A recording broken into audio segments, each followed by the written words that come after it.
Before we start, just a quick note. I didn't add subtitles or voiceover to this video because YouTube now does it automatically. You can choose your language from the settings and watch with subtitles or even with voice translation. All right, let's get into the video. Welcome to English Podcast Academy. Hi, I'm Olivia. I'm so happy you're here. You've already done something powerful just by clicking on this video. Learning grammar doesn't have to be hard or boring. Not here, not now, not with English Podcast Academy. Here's what we're doing in today's lesson. First, I'll teach you how the simple past tense works with 6 clear tips. Then, we'll practice together. You'll repeat full sentences out loud with me. And finally, we'll end with a calm story that brings everything together. So get comfortable and let's begin. Tip 1. The simple past talks about things that are finished. This tense is all about actions that started and ended in the past. They're done. Complete. Not happening now. We use the simple past when we talk about something that happened at a specific time, even if we don't always say exactly when. It could be yesterday, last night, last week, or even 10 years ago. If the action is over, this is the tense you use. Here's a simple example. I watched a movie last night. That means it happened yesterday evening and it's finished now. You're not still watching it. You already know how it ends. Or colon. She visited her grandmother 2 weeks ago. The visit is done. It's a memory now. Even if you don't use a time word, the past is still clear. They moved to Berlin. We don't know when exactly, but we know it already happened, and it's no longer in progress. This is what makes the simple past so clear and powerful. It puts a period at the end of the sentence. It tells the listener, this happened, and now it's part of the past. So anytime you want to talk about something you did, something real, complete, and no longer happening, the simple past is the way to go. Tip 2. For most verbs, just add ed. This is one of the reasons why the simple past is so beginner-friendly. Most regular verbs follow a super simple pattern. You just take the base form of the verb and add ed at the end. Let's look at a few examples. I walk becomes I walked. Easy. Just that little ed turns it into the past. You're not walking now. You already did it. She play becomes she played. She's not still playing. The game is over. The past is clear.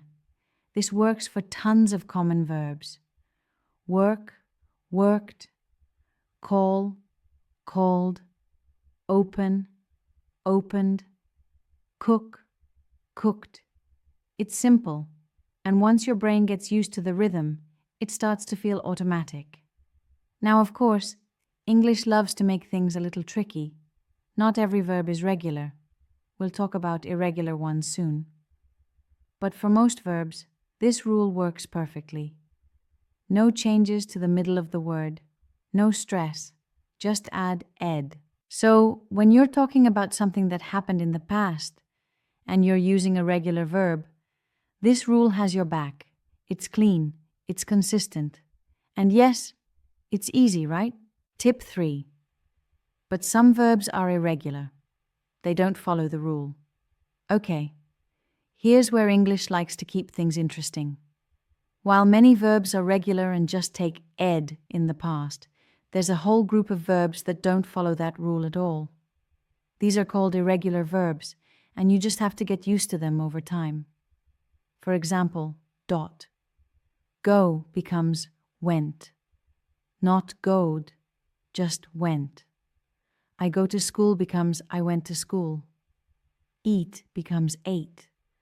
So instead of saying I eated breakfast, which sounds off, you say I ate breakfast. I ate breakfast. Buy becomes bought. That one looks totally different, right? She buys coffee every day. But yesterday, she bought coffee. There's no rule you can memorize to change these. The verb just changes shape. And yeah, At first it feels random, but don't worry, you don't have to learn them all at once. The best way to get familiar with irregular verbs is to hear them often.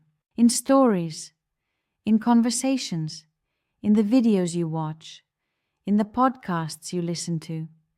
Your brain will start to recognize the patterns naturally, just by being around real English. So don't stress if you don't remember them right away.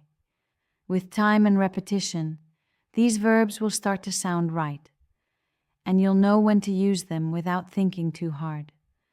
They might be irregular, but with practice, they'll become familiar. Tip 4. In negatives, use did not, plus the base verb. Now let's talk about how to say that something didn't happen in the past. It's actually really simple. You just use did not, or more naturally, didn't, followed by the base form of the verb. Not the past form, just the regular, unchanged verb. For example, dot. I didn't go, not I didn't went. That sounds off, right? Even though go becomes went in the past, when you use didn't, you go back to the base form, go. Same thing here, period. She didn't eat, not she didn't ate. No matter if the verb is regular or irregular, after didn't, it always stays in the base form. Let's try a few more. They didn't call. We didn't see the movie. He didn't buy the tickets. All of these follow the same rule. Didn't carries the past. The verb itself doesn't need to change. And once you get used to this rhythm, it becomes second nature. You won't even have to think about it. It'll just sound right. Tip 5. Questions start with did. When you want to ask about something that happened in the past, just start your question with did. It's that simple. For example, dot. Did you see that? You're not saying when exactly. You're just asking if it happened. Did she come to the party? You're checking whether she showed up. No need for extra grammar. And here's something really important to remember. Just like with negatives, you keep the verb in its base form. So you say, dot. Did he go? Not, did he went. Even though the past of go is went, we don't use it here, because did already tells us it's in the past. Let's try a few more. Did they call you? Did we miss the train? Did she finish the project? Same pattern every time. Did comes first, the subject comes next, and then the verb. Plain and simple. Once you feel the rhythm of it, these kinds of questions get easier and easier. You won't even have to think about the rule. You'll just know what sounds right. Tip 6. Use it to tell stories, talk about your day, or describe past experiences. This tense isn't just something you learn in a grammar book. It's something you actually use all the time. If you want to tell someone what you did today, or yesterday, or even years ago, this is the tense you'll probably use.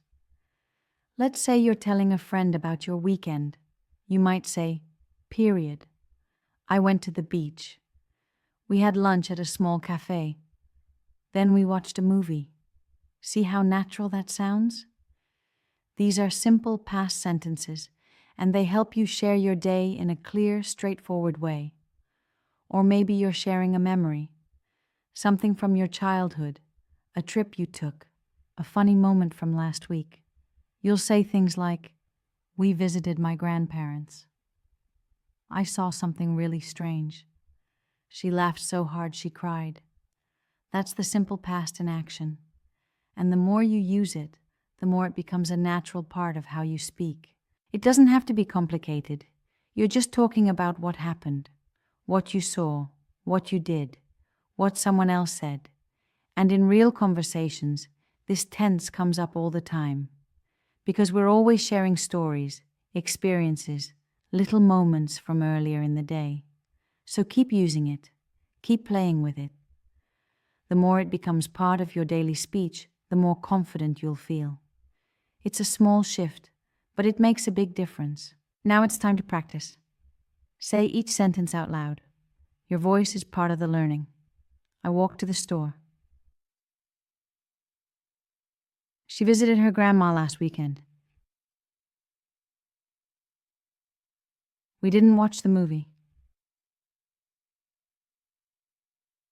Did you call your friend? They ate dinner early. He didn't finish his homework. Let's repeat the last two one more time. They ate dinner early. He didn't finish his homework. Great work. This is how fluency starts, with your own voice. Now let's end with a short story using the simple past tense.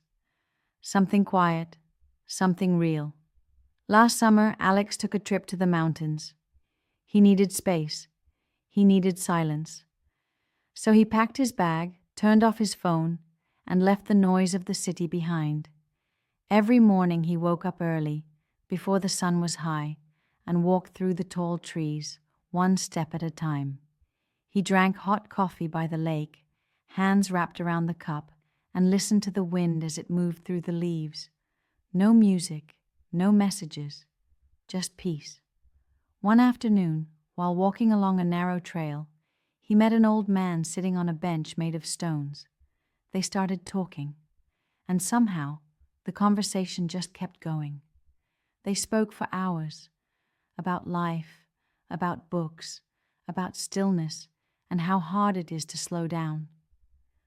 There were long pauses, but none of them felt awkward. Just quiet moments filled with meaning. Alex never forgot that moment. It stayed with him, even after he returned home. Because sometimes a single day or even a single conversation can change something inside you. And that's exactly what happened. It changed him. And just like that, you've learned the simple past tense. You listened, you practiced, and you felt it through a story, which is where language becomes real. That's how learning works. Not by force, not by rushing, but by letting each sentence settle in. If you're ready for the next tense, it's already waiting for you in the playlist. No pressure, just curiosity. I'm Olivia, and I'll be right here whenever you're ready. Until then, take care of yourself and keep going.